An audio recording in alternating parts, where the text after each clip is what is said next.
Qadrdon Spark'ni avtomatini so'radingizmi? Mana sizga 2016-yilda ishlab chiqarilgan Spark avtomat korobka, mashina arqa, oldi, hamma joyi вообще pechatidan topib qo'ydim-ku. Probega 213 ming yurgan avtomat, katta motor. Xullas, endi kimni siz xohlaganingizdan.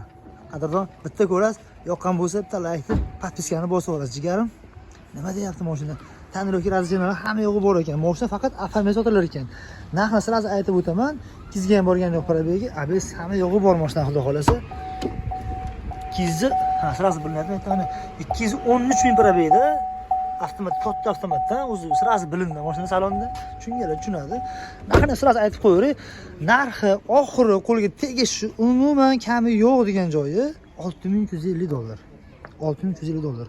Ustalaring bilan kelib, ko'rib, tekshirib, mashina butun pechatligiga ishonib turib, keyin pulni sanab bera olasizlar.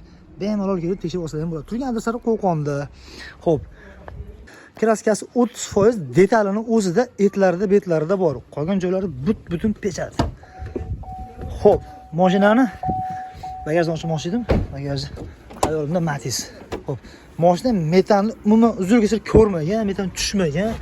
O't ideal, chotki sostavda saqlangan. 213 ming probega bosib o'tgan avtomat. Holat nima deyapti?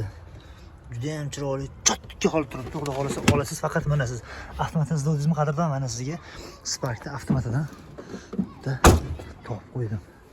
Bitta motorni atsiyadan ko'rsataymi? Motorni atsiyaga ham xudo xolasa yab-yangi bo'lib turibdi. Egalar raqamlarni hozir pastga opisani yozib qo'yaman. Bitta laykni bosib qo'ying. Holati, yurish-turishlari zo'r turibdi.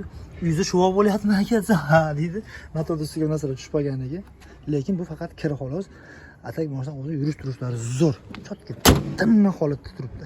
Jigarlar yoqqan bo'lsa, bitta laykni bosib qo'yinglar, bitta podpiskani bosib qo'yinglar. Mana shunaqa avtomatda turgan bo'lsangiz, shuni telefon qilib baraka qilsangiz bo'ladi. $6,350 ga eng oxirgi narxini qo'yapmiz.